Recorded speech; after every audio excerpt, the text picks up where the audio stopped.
கடலில் அஞ்சாவது கப்பல் ஓட்டியவர் நம் தமிழர். அச்சம் தரும் கடலில் அஞ்சாவது கப்பல் ஓட்டியவர் நம் தமிழர்.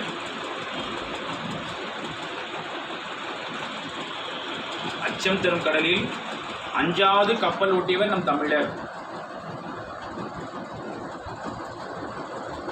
காற்றின் துணை கொண்டு,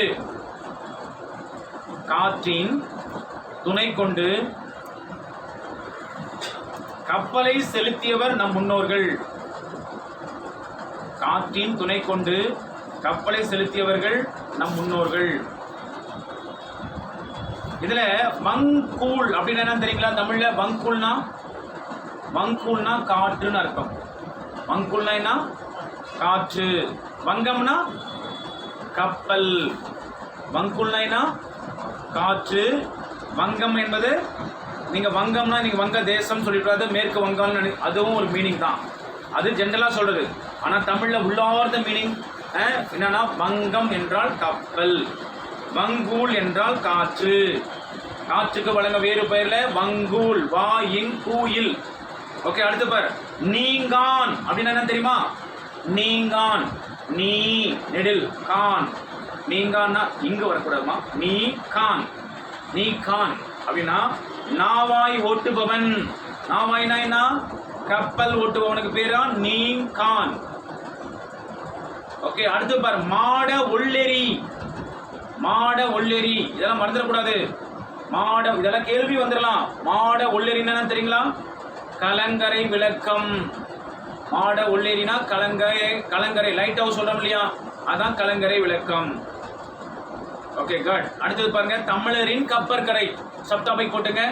தமிழரின் கப்பற்கரை. கடற்பயணங்கள் பிராக்கெட்ல, கடற்பயணங்கள்.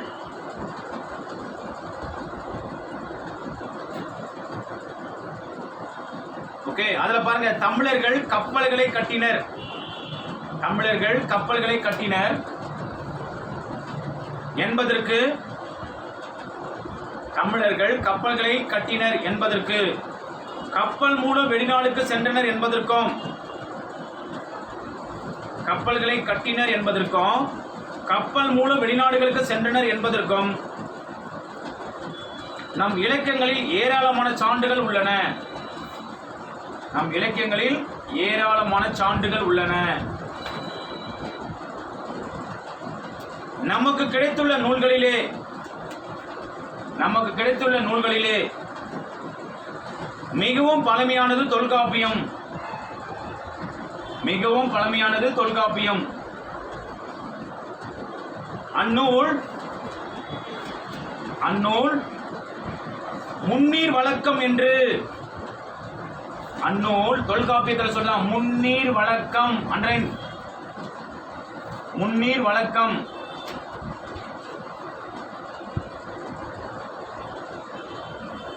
முன்னீர் வழக்கம் அப்படின்னா என்ன? கடற்பயணத்தை குறிக்கிறதா. அந்நூல் முன்னீர் வழக்கம் என்று கடற்பயணத்தை குறிப்பிடுகிறது.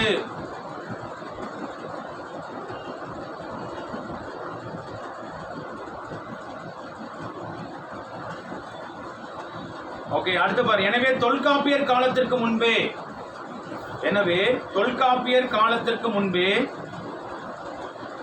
தமிழர்கள், தமிழர்கள் கடற்பயணம் செய்துள்ளனர் என்பதை அறியலாம். கடற்பயணம் செய்ததை அறியலாம்.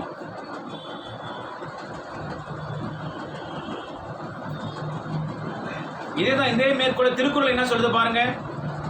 கடலோடு கால்வல், கடலோட கால்வல், கால்வல் நெடுந்தேர் கடலோடும், கடலோட கால்வல் நெடுந்தேர் கடலோடும். அடுத்த லைன், நாவாவும் ஓடா நிலத்து. நாவாவும், நாவாயும், நாவாவும் ஓடா நிலத்து, ஓடா நிலத்து என்னும் திருக்குறள், என்னும் திருக்குறள் திருவள்ளுவர் காலத்திலே, திருவள்ளுவர் காலத்திலே பெரிய கப்பல்கள் இருந்தன என்பதற்கு சான்றாகும். திருவள்ளுவர் காலத்திலே பெரிய கப்பல்கள் இருந்தன என்பதற்கு சான்றாகும். அடுத்தது இப்ப பார்த்தோம் இல்லையா, கீழார்வெளி எங்க பார்த்தோம்? கீழார்வெளி எங்க இருக்குன்னு பார்த்தோம்? பூம்புகார் கட்டில காவேரி பூம்பட்டினம் இல்லையா? அந்த பூம்புகார் துறைமுகத்திலிருந்து அடுத்த பாயிண்ட், பூம்புகார் துறைமுகத்திலிருந்து பூம்புகார் துறைமுகத்திலிருந்து கப்பல்கள் மூலம் பூம்புகார் துறைமுகத்திலிருந்து கப்பல்கள் மூலம் பொருட்கள்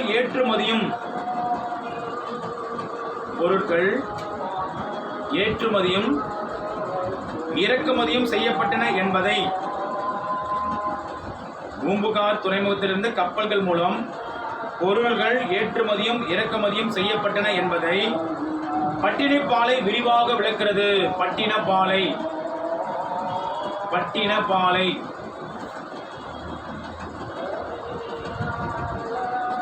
கிளிர்ந்தனை உருகெழு வங்கம் உலகு கிளர் கிளர் இந்தன்ன உலக கிளிர்ந்தன்ன உலகு கிளிர்ந்தன்ன உருகெழு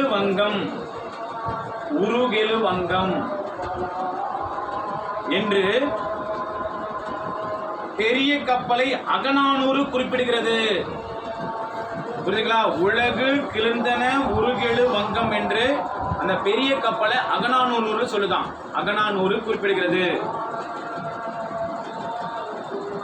அடுத்த மேற்கோள் பாருங்க, அருங்கலம்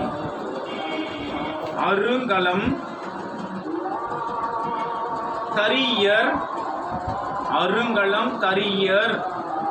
தரி ரீ வந்து நெடில் தரியர் நீர்மிசை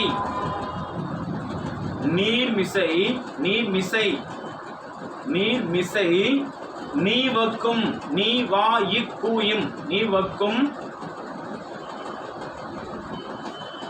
அடுத்த லைன் பெருங்களி வங்கம். ஃபர்ஸ்ட் உருகெளி வங்கன் எது சொல்லுது? அகநானூறு. இரண்டாவது பெருங்களி வங்கன்ற 10 சொல்லுதான். அருங்கலம் தரியர் நீர்மிசை நிவங்கும் பெருங்களி வங்கம் என்று 10 குறிப்பிடுகிறது.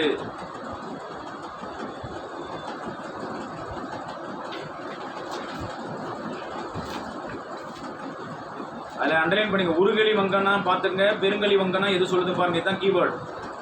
ரெண்டாவது சொல்றது வந்து 10. ஓகே, அடுத்து பாருங்க, சேத்தன் திவாகரம்.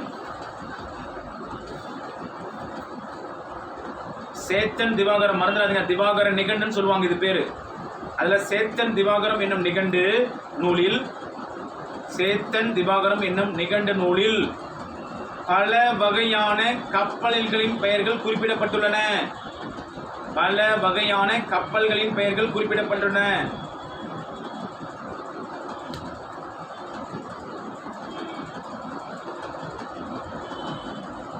இதன் மூலம் தமிழர்கள் கப்பல் கட்டும் தொழிலில்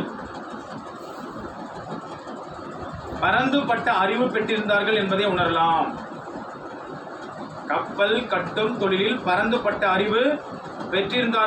உணரலாம்.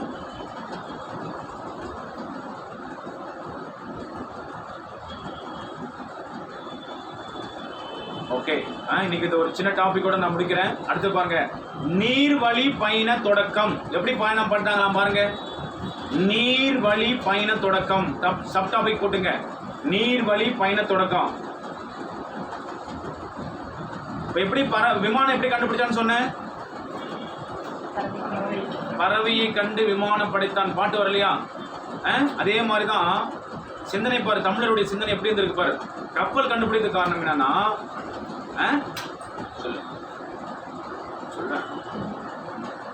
சரிங்க பாருங்க, நீர்நிலைகளில் மரக்கிளைகள் மிதந்து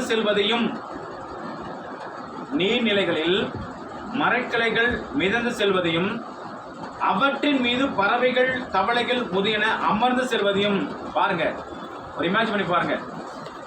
நீர்நிலைகளில் மரக்கிளைகள் மிதந்து செல்வதையும் அது மேல பறவை தவளைகள் முதலியன அமர்ந்து செல்வதையும் பழங்கால மனிதன் கண்டான். பார்க்கணும், இயற்கை ரசிக்கணும். நாம தான் இயற்கையை கொன்றுமே.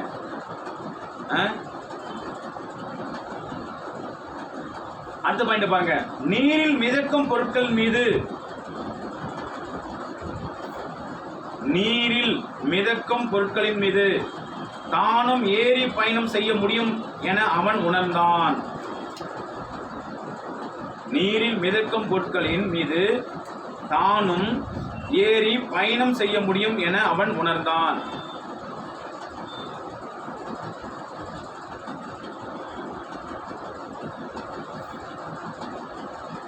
மிதக்கும் மரக்கட்டைகள் மீது, மிதக்கும் மரக்கட்டைகள் மீது ஏறி அமர்ந்து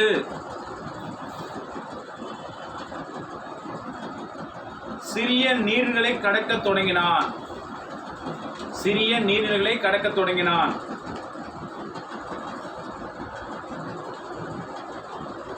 அடுத்து பார்க்கிறோம் பாருங்க. மரக்கட்டை மீது மீன் என்னென்ன உட்காந்து போச்சான்?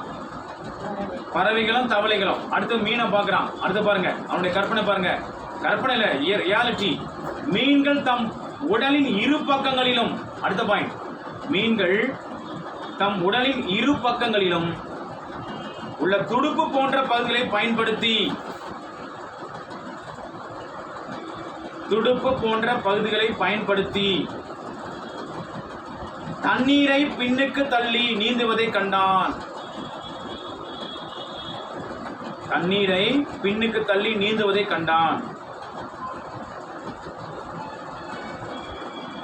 தானும் மரத்துண்டுகளை துடுப்புகளாக பயன்படுத்த தொடங்கினான். தானும் மரத்துண்டுகளை துடுப்புகளாக பயன்படுத்த தொடங்கினான்.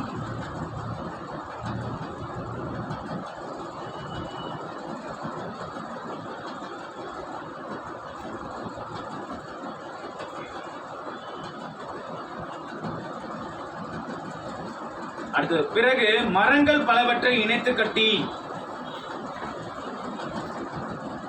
மரங்கள் பலவற்றை இணைத்து கட்டி அவற்றின் மீது ஏறி பயணம் செய்தான்.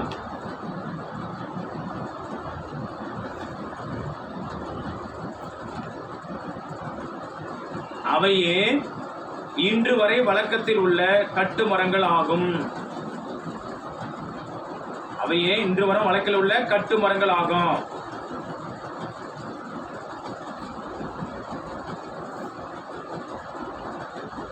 அடுத்த பாயிண்ட் பாருங்க.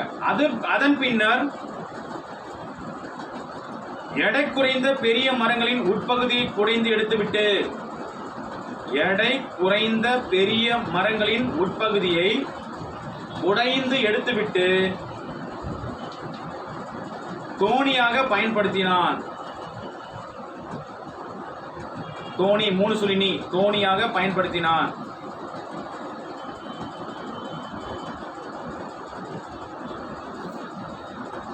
உட்பகுதி தோண்டப்பட்டவை என்பதால், உட்பகுதி தோண்டப்பட்டது என்பதால் அவை தோணிகள் எனப்பட்டன. உட்பகுதிகள் தோண்டப்பட்டவை என்பதால் தான் அதுக்கு என்ன பேரா? தோணி, தோணிகள் சொல்றாங்க. அதுலயே வருது பாருங்க, எவ்வளவு அழகா தமிழர் கலையை பாருங்க. அடுத்தது பாருங்க, தமிழர்கள், 2 பாயிண்ட் தான் இருக்கு. தமிழர்கள் தோணி, 3 சுழினி, தோணி, ஓடம், படகு, புனை, 2 சுழினை, மிதவை, தெப்பம் போன்றவற்றை சிறிய நீர்நிலை கடக்க பயன்படுத்தினான். சிறிய நீர்நிலைகளை கடக்க பயன்படுத்தினான்.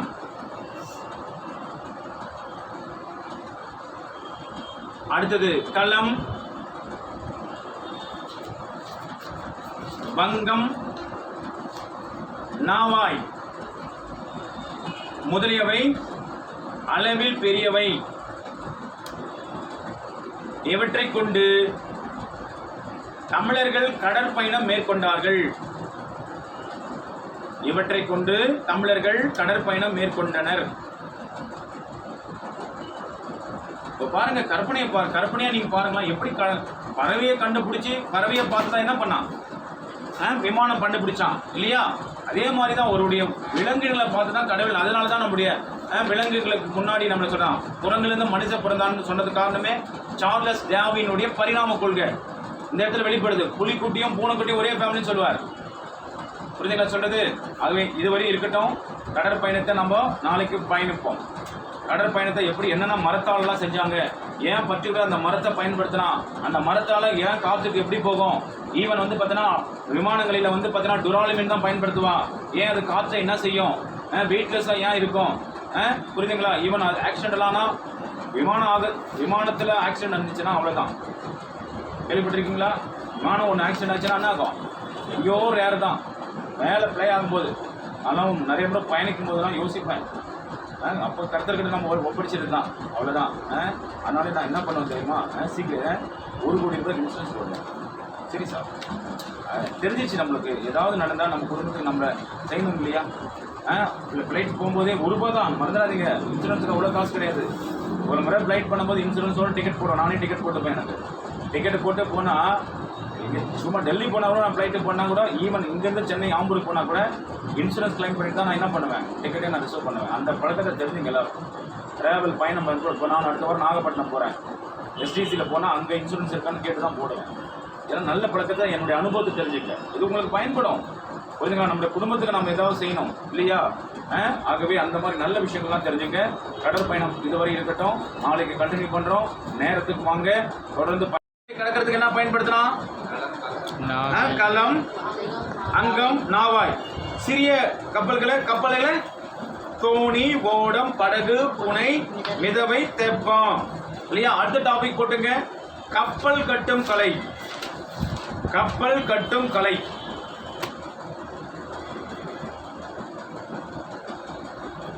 ரொம்ப முக்கியமான பேரெல்லாம், புரியாத பேரெல்லாம் வரப்போது பாருங்க. கப்பல் கட்டும் கலை வந்து என்ன, அதுக்கு பேரு கம்மியர்னு சொல்லுவாங்களாம். கப்பல் கட்டும் கலைக்கு பேர் என்னவா? கம்பியர். கம்பியர். கம்பியர். தமிழர்கள் முற்காலத்திலே கப்பல் கட்டும் கலையை நன்கு அறிந்திருந்தனர். கப்பல் கட்டும் கலையை அறிந்திருந்தனர். அப்ப கப்பல் கட்டும் கலைஞர்களை என்ன சொல்றாங்க? கம்மியர். கம்பியர் என அழைக்கப்பட்டனர். இத மணிமேகலை சொல்லுது பார். மணிமேகலையின் உள்ள எடுத்துக்காட்டு சொல்லுது. மணிமேகலை களம் செய் கம்பியர் வருகென கூப்பு. களம் செய் கம்பியர் வருகென கூ ஈ கூ வந்து காக்கா கூ ஈ ஆ ஈ அப்புறம் ஈ யா யா ஈ கூ ஈ. மீண்டும் சொல்றேன் பாருங்க, களம் செய் கம்பியர் வருங்கென குயி. மணிமேகலை மேற்கோள் சொல்லுது.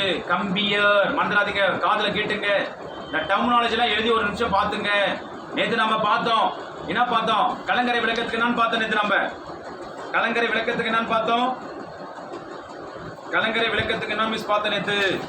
கலங்கரை விளக்கத்துக்கு மீகாமன் அப்படின்னு நேற்று பார்த்தோமா? கலங்கரை விளக்கத்துக்கு என்ன பார்த்தோம் நம்ம? மாட ஒளிரேரி. மாட ஒளிரேரி பார்த்தோம் இல்லையா? பார்த்துங்க. சரி, அப்போ கம்பியர்னா என்ன? கப்பல் கட்டும் கலைஞர்கள். அடுத்த பாயிண்ட் எழுதிங்க. எடுத்துக்காட்டு என்ன? கப்பல் கட்டு கலையை பத்தி கம்பியர் எந்த நூல் சொல்லுது? மணிமேகலை. அடுத்த பாயிண்ட், பெருந்திரளான மக்களையும் பொருள்களையும் ஏற்றிச் செல்லும் வகையில், பெருந்திரளான மக்களையும் பொருள்களையும் ஏற்றிச் செல்லும் வகையில் பெரிய கப்பல்களை தமிழர் உருவாக்கினர். ஆனா நம்ம வரலாற்று என்னன்னு படிச்சிருக்கோம்? இந்த கவனிங்க எல்லாரும். வரலாற்றுல குறிப்பாக 1400களில் கான்ஸ்டான்டினோப்பிளை துருக்கியர்கள் கைப்பற்றினால்தான் வாஸ்கோ ட காமா இந்தியாவுக்கு கடற்பயணத்தை மேற்கொண்டாரு. குறிப்பாக இத்தாலி அரசர் பயணிகளின் மாலுமின்னு அழைக்கப்படுறாரு. அவர் தான் இந்த கப்பல் என்ன கல்லூரியை ஒன்று உருவாக்கி கப்பல் பயணத்தை வந்து மேற்கொள்ள விடுறார். ஆனால் அதற்கு முன்னாடியே நம்ம தமிழர்கள் எல்லாம், குறிப்பாக தமிழர்கள் கப்பல் கட்டும் கலைகளை சிறந்து விளங்கினாங்க. அதனால தான் கப்பல் கட்டும் கலைஞர்களை தமிழ் இலக்கியத்தில் மணிமேகலையில் கம்பியர் என்று அழைக்கிறாங்க. ஓகே, அப்போ பெருந்திரளான மக்களையும் பொருள்களையும் ஏற்றுச் செல்லும் வகையில் பெரிய கப்பலை தமிழர்கள் உருவாக்கினாங்க. அடுத்த பாயிண்ட், நீண்ட தூரம் கடலிலே செல்ல வேண்டியிருந்ததால், நீண்ட தூரம் ஏற்கனவே உங்களுக்கு சொல்லியிருக்கிறேன். ரோட்வேவை நம்ம என்ன மெஷர் பண்றாங்க மிஸ்? ரோட்வே. எக்ஸாம்பிள், நம்ம போரூர்லேருந்து பூந்தமல்லி போனோம்னா எவ்வளோ, என்ன எதில் சொல்லுவோம்? நம்ம அதை போரூர்லேருந்து பூந்தமல்லி போனால் எதில் சொல்லுவோம்? எத்தனை கிலோமீட்டர்னு சொல்லுவோம்? ரயிலில் வந்து இப்போ எக்ஸாம்பிள் சென்னையிலேருந்து கோயம்புத்தூர் போனால் எத்தனை கிலோமீட்டர்னு சொல்லுவோம்? ஓகேவா? கப்பல் பயணத்தை நாட்டிக்கல் மைல். புரிஞ்சுங்களா? நாட்டிக்கல்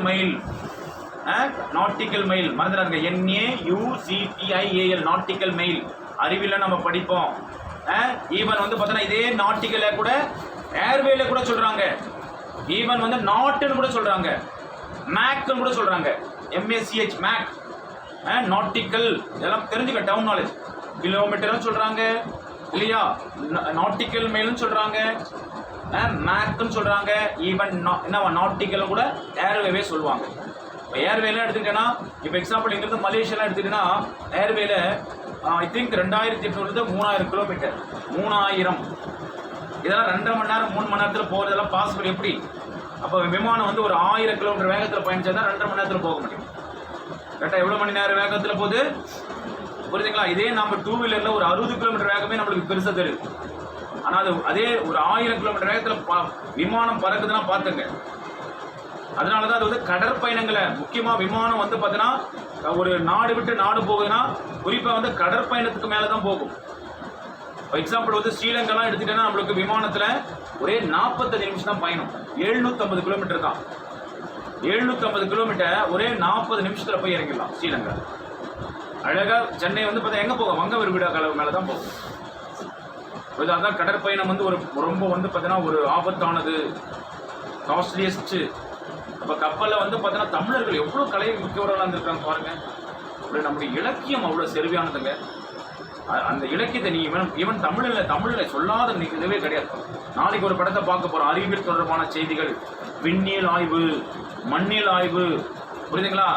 நீரியல் ஆய்வு, புரியுதுங்களா? அந்த மாதிரிலாம் தமிழர் கலை எவ்வளோ அருமையாக இருக்கு. பாருங்க, அடுத்து பாருங்க. அப்போ கப்பல் நீண்ட தூரம் கடலிலே செல்ல வேண்டியிருந்ததால் கப்பலை என்ன பண்ணாங்க? பாதுகாப்பாக வலிமை மிக்கதாக உருவாக்குனாங்க. அடுத்து பாருங்க, கப்பல் கட்டுவதற்கு உரிய மரங்களை தேர்ந்தெடுப்பதில், இடத்த எல்லா மரத்தையும் போட மாட்டாங்க. கப்பலை கட்டுவதற்குரிய மரங்களை தேர்ந்தெடுப்பதில் தமிழர்கள் மிகுந்த கவனம் செலுத்தினர்.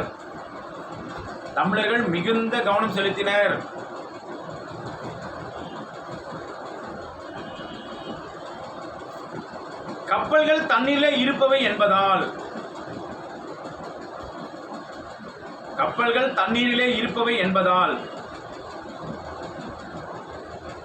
தண்ணீரால் பாதிப்பு அடையாத மரங்களை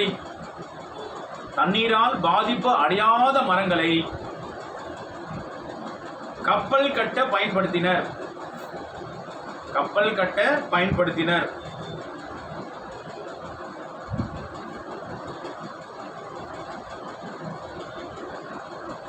எக்ஸாம்பிள் பாருங்க, நீர்மட்ட வைப்பிற்கு, அதாவது கப்பல்ல குறிப்பா நீர்மட்டம்னா என்ன? தண்ணியில மிதக்க இருக்கிறதுக்காக நீர்மட்ட வைப்பிற்கு வேம்பு மரம், இலுப்பை, புன்னை, நாவல் போன்ற மரங்களை பயன்படுத்தினர்.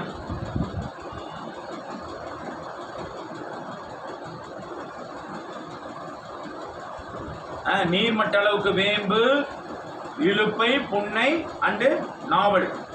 அடுத்து பாருங்க, பக்கங்களுக்கு சைடுல பக்கங்களுக்கு என்ன பண்ணாங்க பாருங்க. பக்கங்களுக்கு தேக்கு, வெண்தேக்கு போன்ற மரங்களை பயன்படுத்தினர். தேக்கு, வெண்தேக்கு.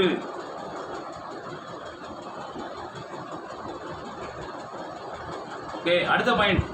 மரத்தின் வெட்டப்பட்ட பகுதியை வெட்டுவாய்ன்னு சொல்லுவாங்க. மரத்தின் வெட்டப்பட்ட பகுதியை வெட்டுவாய் என்பர்.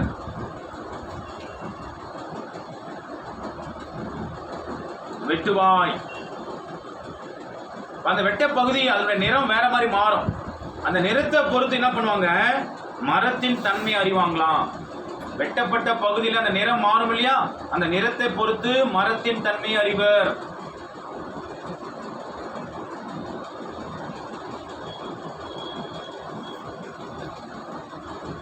நெக்ஸ்ட் கண்ணடை. கா 3 சுழி இன்னு. கண்ணடை கா இன் நா டை ரெண்டுமே 3 சுழி. கண்ணடை என்பது என்னவாம் பாருங்க, இளைத்த மரத்தில் காணப்படும் உருவங்கள் ஆகும். இளைத்த மரத்தில் காணப்படும் உருவங்களுக்கு பேரு கண்ணடை. சரி, இழைத்தவா?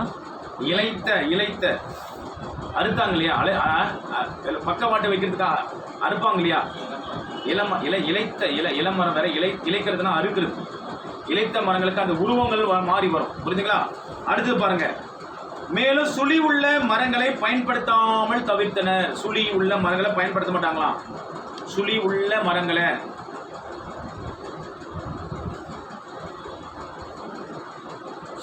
மரங்களை பயன்படுத்த மாட்டாங்க.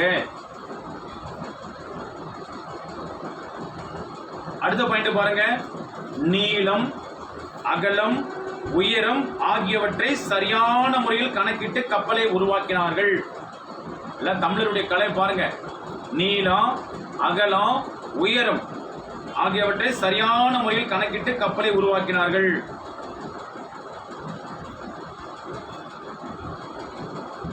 இந்த நீளம், அகலம், உயரத்தை அளக்கதற்காக தச்சு முழம் என்னும் நீட்டல் அளவை கணக்கிட்டனர். நீளம், அகலம், உயரத்தை கணக்கிட தச்சு முழம் என்னும் நீட்டல் அளவை கணக்கிட்டனர்.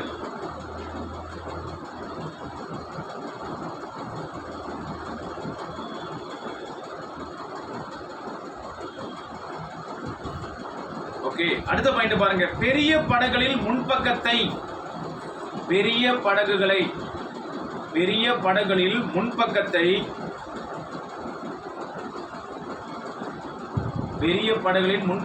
யானை, குதிரை, அன்னம் முதலியவற்றின் தலையை போன்று வடிவமைப்பது உண்டு. யானை, குதிரை, அன்னம் முதலியவற்றின் தலையை போன்று வடிவமைப்பது உண்டு. எக்ஸாம்பிள் வந்து பாத்தீங்கன்னா, இந்த பாகுபலியில பாத்தீங்க இல்லையா, பிரம்மாண்டம். இல்லை, ஈவன் தமிழ்ல ஒரு சினிமா வந்து நீர் பறவைன்னு ஒரு படம் வந்தது, பார்த்துருக்கீங்களா? சமுத்திர கன்னி அதில் வந்து கப்பல் கட்டுற கலையில இருப்பான், கப்பலெல்லாம் வடிவமைப்பான். சினிமா கூட நம்மளுக்கு அதான் திரைப்பட கலைகளில் ஒரு முக்கியம். நான் நிறைய சினிமா பார்த்துருக்கேன். ரெலவெண்டான தொல்காப்பிய படம் பார்த்துருக்கிறேன், ராஜராஜ சோழன் பார்த்துருக்கிறேன், அகத்தியர் படம் பார்த்துருக்கிறேன், வீரபாண்டிய கட்டபொம்மன் பார்த்துருக்கிறேன். எல்லாம் சில நம்மளுடைய இன்ஃபர்மேஷன் ஓரியன்டாக பார்த்துருக்கேன். கம்பராமாயணம் பார்த்துருக்கிறேன், மகாபாரதம் பார்த்துருக்கிறேன். அதுலேருந்து அப்படின்னு தான் தமிழ் ஆர்வம் வந்தது. ஆர்வம் தானாக வராது இல்லையா, அதெல்லாம் நம்ம வளர்த்துக்கணும். மொழியை வந்து நம்முடைய மொழியில், அதனால தான் காந்தி கூட தாய்மொழியில் படிக்கிறான்ட்டார். 2வது தாய்மொழி மாநாடு 1917 நடக்கும். தாய்மொழி வந்து தங்கத்தட்டு இருக்கிறது. பழைய புத்தகத்தில் நீ படித்து பார்த்தாலும் தெரியும். நான் புத்தகத்தை கூட கொடுத்துருக்கேன், கேள்வியெல்லாம் கேட்டிருப்பேன். புருச்சியில் நடக்கும், குஜராத்தில் புருச்சின்ற இடத்துல தாய்மொழியுடைய மகத்தை காந்தி பேசுவார். மதன் மோகன் மாளவியெல்லாம் சொல்லுவாங்க, தமிழ் என்பது தங்க வேலை பாட்டுள்ள ஒரு முக்கியமானதுன்னு சொல்லுவாங்க. தாய்மொழியில் நீ படித்தா தாய்மொழி வந்து அவ்வளோ சிறப்பானது, புரியும், ஈஸியாக புரியும் உங்களுக்கு. மற்ற மொழியை விட தாய்மொழி உங்களுக்கு ஈஸியாக புரியும். புரிஞ்சுங்களா சொல்றது? அதனால தான் உலக தாய்மொழி தினம் என்னைக்கு? உலக தாய்மொழி தினம் February 21. புரிஞ்சுங்களா? கான்ஃபிடென்ட்டாக சொல்லுங்க. February 21 உலக தாய்மொழி தினம். அதே வகுப்பில் அன்றைக்கி டிஸ்கஸும் பண்ணோம், மறந்துடக்கூடாது. அதனால தான் மீண்டும் அதை நினைவுபடுத்துகிறேன், கேள்வி கேட்குறீங்கெல்லாம். ஓகேவா? சரி, அப்போ பார்த்தீங்கன்னா பெரிய படகுகளில் முன்பக்கத்தை யானை, குதிரை, அன்னம் முதலியவற்றின் தலையை போன்ற வடிவமைப்பது உண்டு. இதற்கு என்ன பேர் தெரியுமா? கரிமுக அம்பி. அம்பினா என்ன? அம்பினா என்ன? கரிமுக அம்பி. பரிமுக அம்பி. அம்பினா யானையா குதிரையா? சார் பரி. அம்பி. அம்பினா என்ன? படகு. அம்பினா படகு. பரினா குதிரை வடிவில். பரினா கரிமுக அம்பி, பரிமுக அம்பி என்றெல்லாம் இவை அழைக்கப்பட்டன.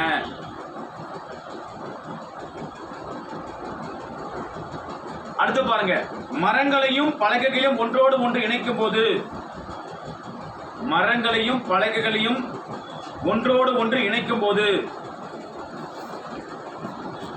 அவற்றுக்கிடையே தேங்காய் நார், அவற்றுக்கிடையே தேங்காய் நார், பஞ்சு ஆகியவற்றில் ஒன்றை வைத்து நன்றாக இறுக்கி ஆணைகளை அரைத்தனர். மரைகளையும் பலகைகளையும் ஒன்றோடு ஒன்று இணைக்கும் போது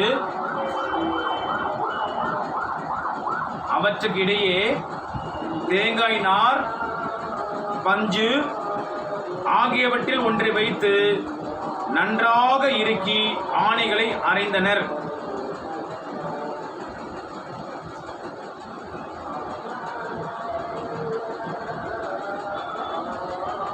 அடுத்த பாயிண்ட் பாருங்க, சுண்ணாம்பையும்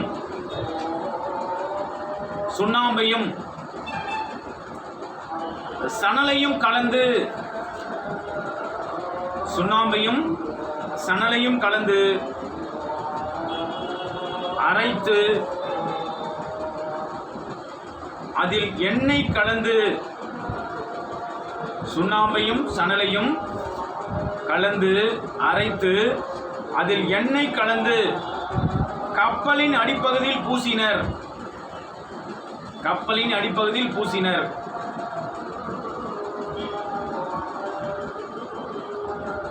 இதனால் கப்பல்கள் பழுதடையாமல் நெடுங்காலம் உழைத்தன. நெடுங்காலம் உழைத்தன.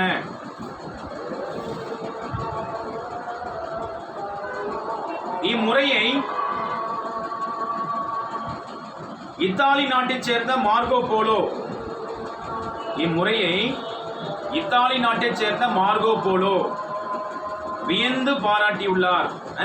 மார்கோ போலோ, இத்தாலி நாடு மார்கோ போலோ தமிழருடைய கடற்கலைகளை, குறிப்பாக நீண்ட நாட்கள் கப்பல்கள் பாதுகாக்கப்படுவதற்கு அவர்கள் பயன்படுத்திய டெக்னாலஜி, அப்பவே அந்த தொழில்நுட்பம் பாருங்க.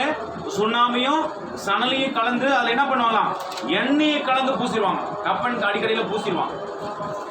அடுத்து பாருங்க, இரும்பு ஆணிகள் துரும்பிடித்துவிடும் என்பதால், இரும்பு ஆணிகள் துரும்பிடித்துவிடும் என்பதால் மரத்திலான ஆணிகளை பயன்படுத்தினர். மரத்திலான ஆணிக்கு என்ன பேர் தெரியுமா? தமிழ்ல தொகுதின்னு என்பது பேராம். தொகுதி. இந்த ஆணிகளை தொகுதி என்பர்.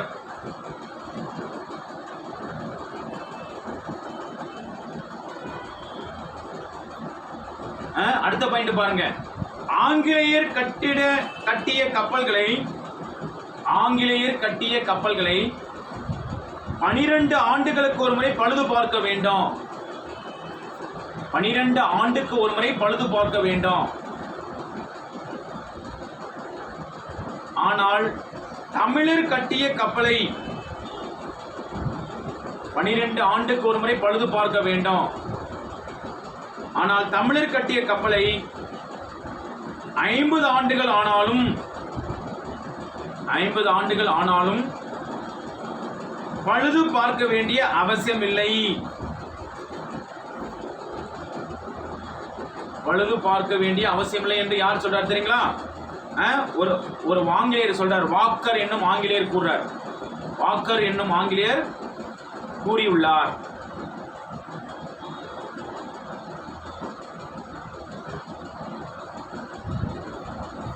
நெக்ஸ்ட் சப்ஹெட்டிங் போட்டுங்க, பாய்மர கப்பல். பாய்மர கப்பல்.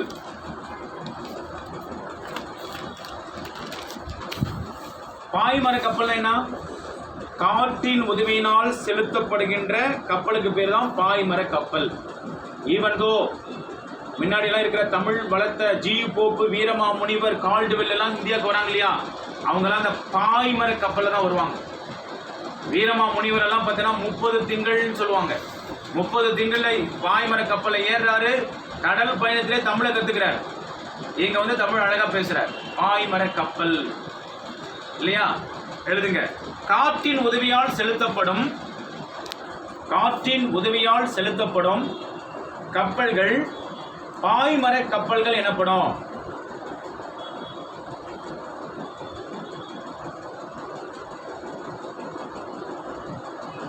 பெரிய பாய்மரம் திரு கைதி பாய்மரம், பெரிய பாய்மரம் திரு கைதி பாய்மரம், திரு கைதிப் திரு கைதி பாய்மரம், காண பாய்மரம்,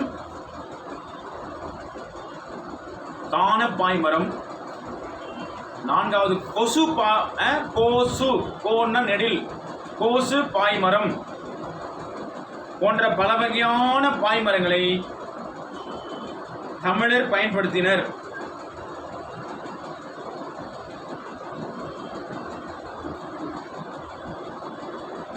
பாய்மரங்களை கட்டும் கயிறுகளும் பல வகையாக இருந்தன. பாய்மரங்களை கட்டும் கயிறுகளும் பல வகையாக இருந்தன.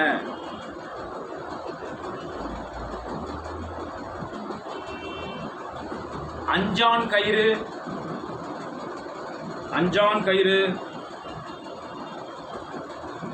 காம்பாங் கயிறு, அஞ்சான் கயிறு, காம்பாங் கயிறு, வேடாங் கயிறு,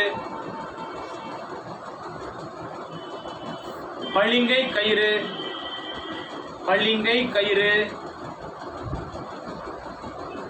மூட்டக் கயிறு, இளங்கயிறு, கோடிப்பாய் கயிறு,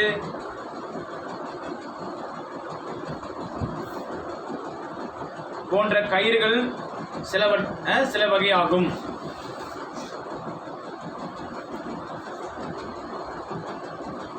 அடுத்த பாயிண்ட், பாய்மர கப்பலின் பாய்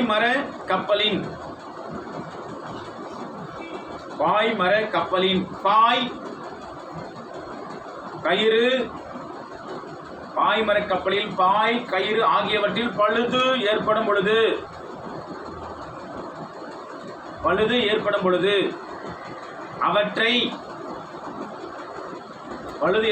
அவற்றை மரப்பிசின் கொண்டு இணைத்தனர் என்று பரிபாடல் கூறுகிறது. மரப்பிசின் கொண்டு இணைத்தனர் என்று பரிபாடல் கூறுகிறது.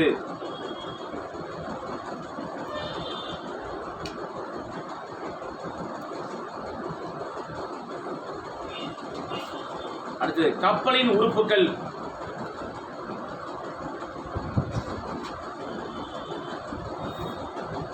கப்பல் பல்வேறு வகையான உறுப்புகளை உடையது. கப்பல் வந்து பல்வேறு வகையான உறுப்புகள் பார்த்துங்க, ரொம்ப முக்கியம். இதெல்லாம் பெருக்கல் குறி போட்டு பார்த்துங்க. நான் ஏரா, பருமல்,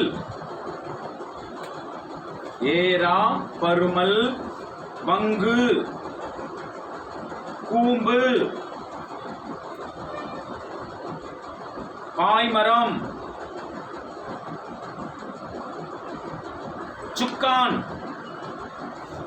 சுக்கான், நங்கூரம்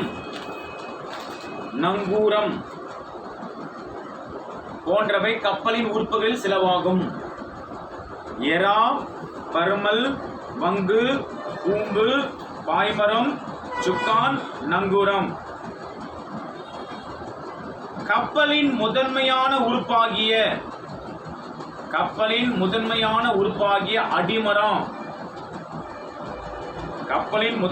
உறுப்பாகிய அடிமரம் எரா எனப்படும்.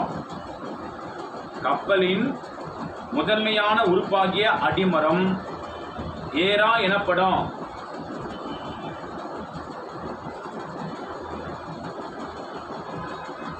குறுக்கு மரத்தை பருமல் என்பர்.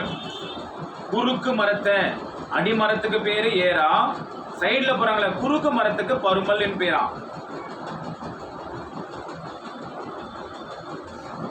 அடுத்தது பாருங்க, கப்பலை செலுத்துவதற்கும் உரிய திசையில் திருப்புவதற்கும் பயன்படும் முதன்மையான கருவி சுக்கான். கப்பலை செலுத்துவதற்கும் உரிய திசையில் திருப்புவதற்கும் பயன்படும் முதன்மையான கருவி சுக்கான் எனப்படும். அடுத்தது, கப்பலை நிலையாக ஓரிடத்தில் நிறுத்தி வைக்க உதவும் உறுப்பு நங்கூரம். கப்பலை நிலையாக ஓரிடத்தில் நிறுத்தி வைக்க உதவும் உறுப்பு நங்கூரம்.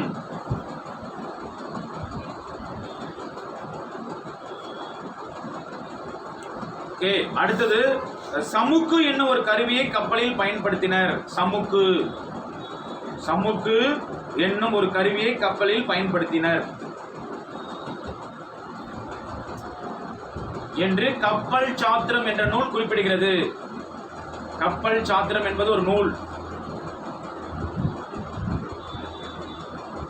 அப்ப அந்த சமுக்கு என்பது என்னவா இருக்கலாம்னா, அது காந்த ஊசி பொருத்தப்பட்ட திசை காட்டு கருவியாக இருக்கலாம்.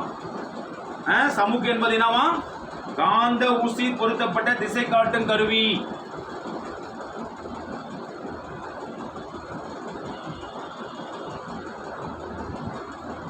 அடுத்து ரொம்ப முக்கியம் பாருங்க, கப்பலை செலுத்துபவரை என்னன்னு சொல்றாங்க பாருங்க. கப்பலை செலுத்துபவரை மாலுமி,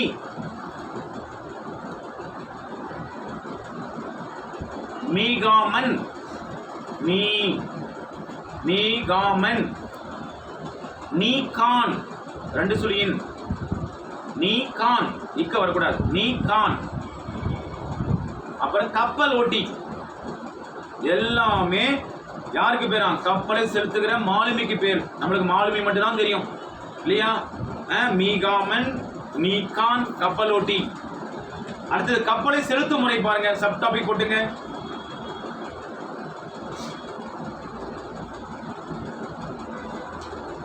காற்றின் திசையை அறிந்து கப்பலை செலுத்தும் முறையை, காற்றின் திசை அறிந்து கப்பலை செலுத்தும் முறையை தமிழர்கள் நன்கு அறிந்திருந்தனர்.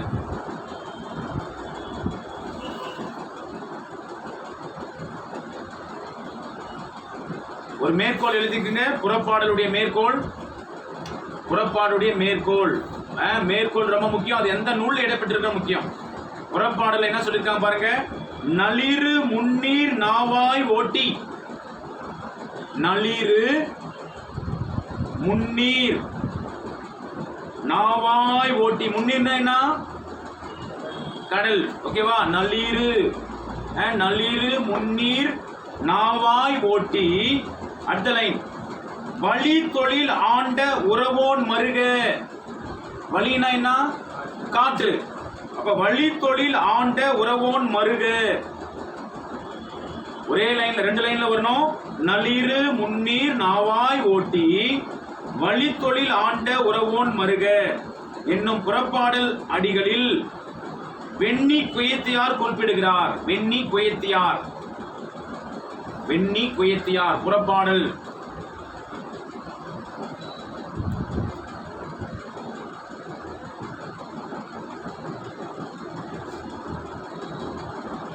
அடுத்தது, கடலில் ஃபர்ஸ்ட் காற்றின் திசை அறிந்து செலுத்திட்டாங்க. இரண்டாவது, கடலில் காற்று வீசும் திசை.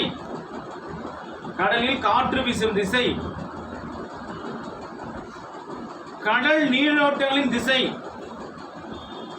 நீரோட்டங்களின் திசை ஆகியவற்றை தமிழர்கள் தம் பட்டறிவால்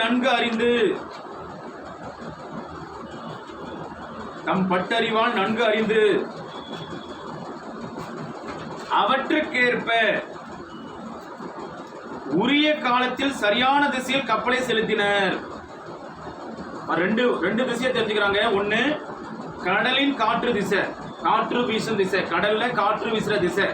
நம்பர் 2 கடல் நீரோட்டங்களின் திசை. இந்த ரெண்டுத்தையும் பட்டறிவில் அறிந்து தமிழர்கள் கடலை என்ன பண்ணிக்கிறாங்க, செலுத்தி இருக்கிறாங்க. மூன்றாவது பாருங்க, திசை காட்டும் கப்பலை திசை காட்டும் கருவியை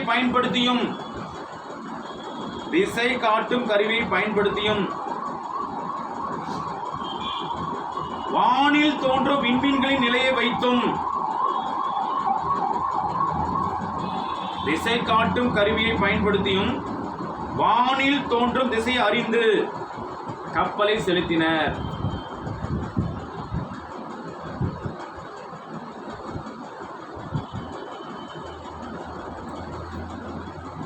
கப்பல் ஓட்டும் வானில் அறிவியை பெற்றிருந்தனர்.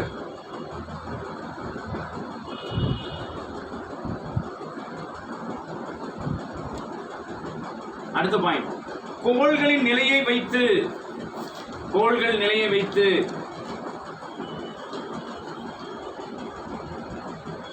புயல், கோள்களின் நிலையை வைத்து புயல், மழை போன்றவை தோன்றும் காலங்களையும்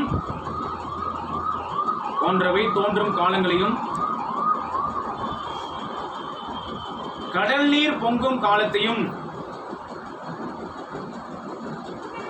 கோள்களின் நிலையை வைத்து புயல், மழை போன்றவை தோன்றும் காலங்களையும் கடல் நீர் பொங்கும் காலத்தையும் அறிந்து தகுந்த காலத்தில் கப்பலை செலுத்தினர்.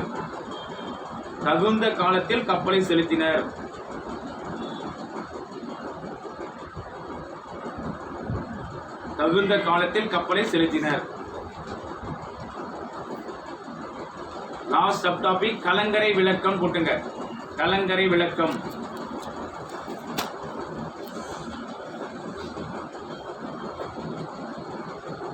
கடலில் செல்லும்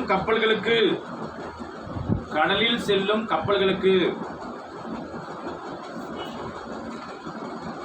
துறைமுகம் இருக்கும் இடத்தை காட்டுவதற்காக அமைக்கப்படுவது கலங்கரை விளக்கமாகும்.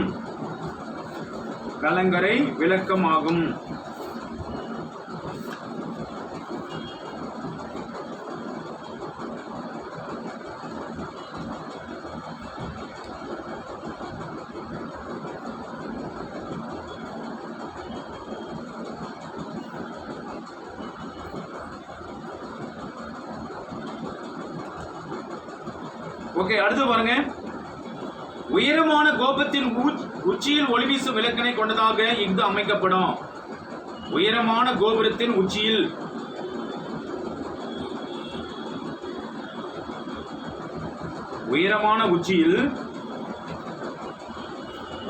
ஒளி வீசும் விளக்கினை கொண்டதாக இது அமைக்கப்படும். களம் என்றால் கப்பல். வேற ஒருத்தர கலம்பகத்துல களம்னா என்ன? கலம்பகம் என்ற சிற்றிலக்கியங்கள் ஒரு வகையில களம்னா என்ன? 12, பகம்னா 6. பார்த்தோமா இல்லையா? இந்த இடத்துல களம் என்றால் கப்பல், கரைதல் என்றால் அழைத்தல். அதான் என்னமா கலங்கரை விளக்கம். களம் என்றால் கப்பல், கரைதல் என்றால் அழைத்தல். கப்பலை அழைக்கும் விளக்கு என்னும் பொருளில் இது கலங்கரை விளக்கம் எனப்பட்டது. களம் என்றால் கப்பல், கரைதல் என்றால் அழைத்தல். கப்பலை அழைக்கும் விளக்கு என்னும் பொருளில் இது கலங்கரை விளக்கம் எனப்பட்டது.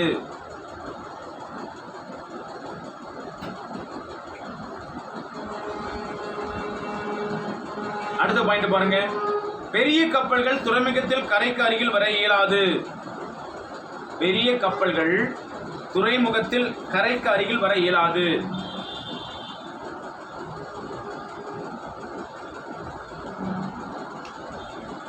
எனவே கப்பலில் வரும் பொருட்களை தோணிகள் மூலம் கரைக்கு கொண்டு வந்தனர். கப்பலில் வரும் பொருட்களை தோணியின் மூலம், தட் மீன் படகு, கரைக்கு கொண்டு வந்தனர். அப்படின்னு ஒரு புறநானூறு மேற்கோள் சொல்லுது பாருங்க. மேற்கோள் போட்டுங்க. புறநானூறு, களம் தந்த பொற்பரிசும், களம் தந்த பொற்பரிசும், களம் தந்த பொற்பரிசு ஒரு லைன். இரண்டாவது லைன், களி தோணியாள் கரை சேர்குந்து, களி தோணியாள் கரை சேர்குந்து, சேயிர் இக்கு இந்து சேர்குந்து.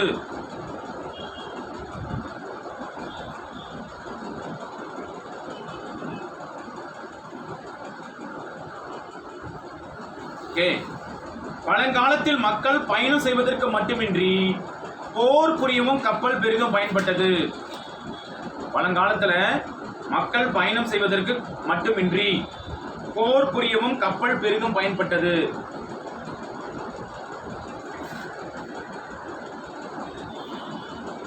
இக்காலத்தில் பெரும்பாலும் பொருட்களை ஏற்றி செல்லவே கப்பல்கள் பயன்படுத்தப்படுகின்றன. இக்காலத்தில் பெரும்பாலும் பொருட்களை ஏற்றி செல்லவே கப்பல் பயன்படுகின்றன.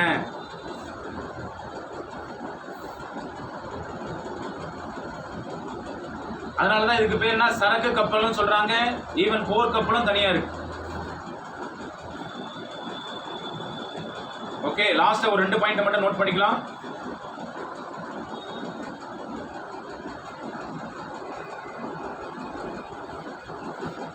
கடல் ஆமைகள் இனப்பெருக்கத்திற்காக, கடல் ஆமைகள் இனப்பெருக்கத்திற்காக தகுந்த இடம் தேடி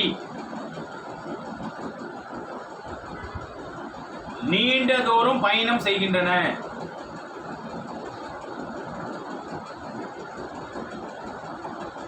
அவை செல்லும் வழியை செயற்கைக்கோள்கள் மூலம் தற்போது ஆராய்ந்துள்ளனர்.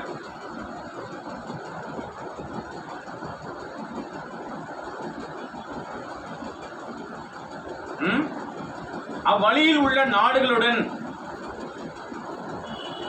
தமிழர்கள் வாணிக தொடர்பு கொண்டிருந்ததை அறிய முடிகிறது. பாருங்க, கடல் ஆமை இனப்பெருக்கத்திற்காக தகுந்த இடம் தேடி நீண்ட தூரம் பயணிக்குமா. அதை இப்ப பார்த்தவங்க என்ன பண்றாங்க, அதை சேட்டலைட்ல வியூல பார்க்கும்போது அது எங்கெங்கெல்லாம் போயிச்சோ அப்ப பார்த்தா அப்பவே தமிழருடைய அறிவு பாருங்க. என்னவா சொல்றாங்க, பழந்தமிழர்கள் ஆமைகளை வழிகாட்டியாக பயன்படுத்தி கடல் பயணம் செய்திருக்கலாம் என்ற கருத்தும் நிலவுகிறது. அதாவது பழந்தமிழர்கள் ஆமையை பயன்படுத்தி, இல்லையா, ஆமை பார்த்தீங்கன்னா இன்றைக்கும் ஆண்டவர் படைக்கப்பட்ட உயிரினங்களும் இன்னும் இருக்குதான். ஆமை ரொம்ப வருஷமா வளர்ந்துனுக்குது. கரெக்டா? அப்ப பார்த்தீங்கன்னா பழந்தமிழர்கள் ஆமைகளை வழிகாட்டியாக பயன்படுத்தி கடல் பயணம் செய்திருக்கலாம் என்னும் கருத்தும் உள்ளது. லாஸ்ட் ஒரு பாயிண்ட் பாருங்க. நியூசிலாந்து நாட்டு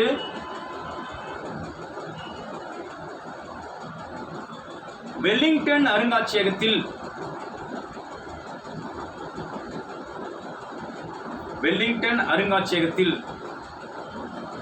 பழங்கால தமிழ்நாட்டு கப்பலில் பயன்படுத்தப்பட்ட மணி, பழங்கால தமிழ்நாட்டு கப்பலில் பயன்படுத்தப்பட்ட மணி ஒன்று இடம்பெற்றுள்ளது. பழங்கால தமிழ்நாட்டு கப்பலில் பயன்படுத்தப்பட்ட மணி ஒன்று இடம்பெற்றுள்ளது.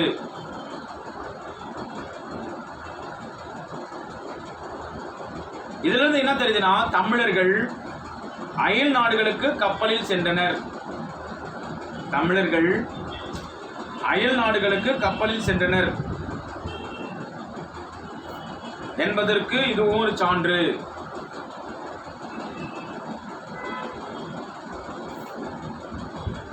பிற்கால சோழர்களில்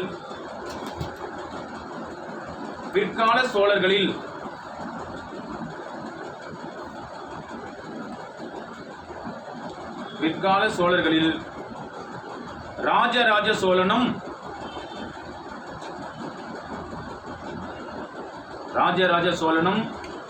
ராஜேந்திர சோழனும் பெரிய கப்பற்படைகளை கொண்டு பல நாடுகளை வென்றனர் என்பதை வரலாறு பகிர்கிறது. பிற்கால சோழர்களில் ராஜராஜ சோழனும் ராஜேந்திர சோழனும் பெரிய கப்பற்படையை கொண்டு பல நாடுகளை வென்றனர் என்பதை வரலாறு பகிர்கிறது. ஓகேங்களா? இப்ப நம்முடைய புத்தகத்தை எடுத்துங்க. இந்த புத்தகம் எடுத்துங்க. பேஜ் நம்பர்னா புத்தகத்துல 18வது யூனிட் பாருங்க.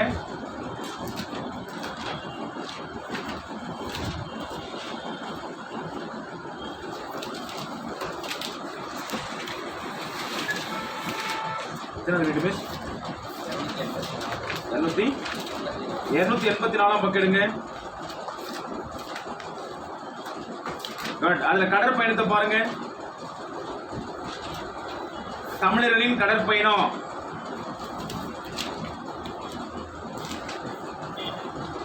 தமிழரின் நீர்வழி அயல்நாட்டு தொடர்பு மிகவும் பழமையானது.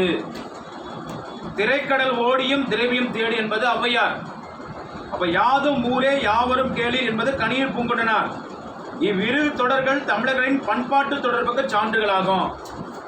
தொல்காப்பிய பொருளதிகாரத்தில் இடம்பெற்றுள்ள முன்னீர் வழக்கம் என்ற தொடர் தமிழரின் கடல் பயணத்தை குறிக்கிறது.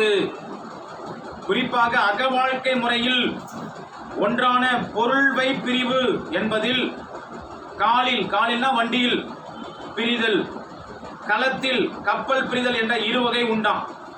அக வாழ்க்கை முறையில ஒன்றான பொருள்வை பிரிவு, அதாவது பொருள் தேடுவதற்காக 2 தலை பிரிஞ்சு போறான். ஒன்னு வண்டியில பிரிஞ்சு போறது, 2வது கப்பல்ல பிரிஞ்சு போறது களத்துல. தமிழர்கள் கிரேக்கம், ரோம், எகிப்து, பாலஸ்தீனோ, மெசபடோமியா, பாபிலோனியா போன்ற மேலை நாடுடன் கடல் பயணத்தால் தொடர்பு கொண்டிருந்தனர். அப்ப சங்க காலத்துக்கு முன்பு தமிழர்கள் மேலை நாடுடன் தொடர்பு கொண்டிருந்தனர். குறிப்பாக சீனம், ஜாவா, லங்கை, மலேசியா, பிலிப்பைன்ஸ் போன்ற கீழே நாட்டுடன் கடற்பயணத்தை தொடர்பு கொண்டிருந்தனர். மேலை நாட்டு தொடர்பு குறித்த போது கீழே நாட்டு தொடர்பை அதிகமாக்கினர். வணிகத்தின் காரணமாக தமிழர்கள் கடற்பயணங்களை மேற்கொண்டார்கள். குறிப்பாக கடற்பயணமாக தமிழகம் வந்த அயல் நாட்டரையும் வரவேற்றனர். அரிக்கமேடு இடத்தில் கப்பல் அயல் நாட்டவர் குடியிருப்புகள் இருந்தமை இதற்கு சான்று. கடலை குறிக்கும் தமிழ் சொல்லு பாருங்க. ஆலி, ஆர்கள், ஆர்களி, முன்னீர், வாரணம், பௌவம், பறவை, புணரி ஆகிய சொற்கள் உள்ளன. இவை தமிழரின் கடல் குறித்த அறிவினை உணர்த்தும். ஈவன் கப்பலை குறிக்கும் தமிழ் பெயர் பாருங்க. மரக்கலத்துக்கு கப்பல், களம், அம்பி, வங்கம், கட்டுமரம், நாவாய், படகு, பரிசில், புனை, தோணி, தெப்பம், திமில், மிதவை, பக்ஜி, ஓடம். இதுல உப்பங்கலங்களில் செல்வதற்கு உரிய சிறிய படகுகளையும் ஆழ்கடலில் செல்வதற்கு பெரிய நாவாய் அன்றே இருந்தன. அதனால்தான் கடலில் செல்லும் பெரிய கப்பலுக்கு என்ன பேரா? நாவாய். அப்ப பெரிய நாவாய்கள் காற்றின் துணை கொண்டு இயங்கின. எனவே இவை பாய்மர கப்பல் என்று அழைத்தாங்க. கரிகாலனின் முன்னோர் காற்றின் போக்கினை அறிந்து களம் செலுத்தினர் என்று புறநானூறு சொல்லுதான். புகார் நகர துறைமுகத்தில் நிறுத்தப்பட்ட நாவாய்கள் அலைகள் மோதுவதால் தரையில் கட்டப்பட்ட யானைகள் அசைவது போல அசைந்தது என்றும் அவற்றின் உச்சியில் கொடிகள் ஆடின என்று பட்டினிப்பாலை சொல்லுதான். அக்காலத்தில் கப்பல் செய்யும் தொழிலாளர்களுக்கு என்ன பேரா? களம் செய் கம்பியர்கள் என்று பெயர். மணிமேகலை. மருத நிலத்திற்கு 4 பக்கம் அகன்ற வயல்வெளிகள் உள்ளன. நடுவே பெரிய கோட்டைகள் நிற்கின்றன. அதன் உச்சியில் கொடி அசைகிறது. இக்கோட்டையின் தோற்றம் நடுக்கடலில் செல்லும் கப்பல் போல் உள்ளது என்று புறநானூறு சொல்லுதான். குறிப்பா துறைமுகங்கள் பாருங்க. ஏற்றுமதிக்கும் இறக்குமதிக்கும் ஏற்ப பல துறைமுகங்கள் தமிழ்நாட்டில் இருந்தன. மூவேந்தர்களும் தங்கள் துறைமுக பட்டினங்களை சிறப்பாக உருவாக்கினாங்க. காவேரி, பூப்பட்டினம், முசிறி, கொற்கை ஆகிய பண்டைய காலத்து சிறப்புற்றிருந்த துறைமுகங்கள் ஆகும்.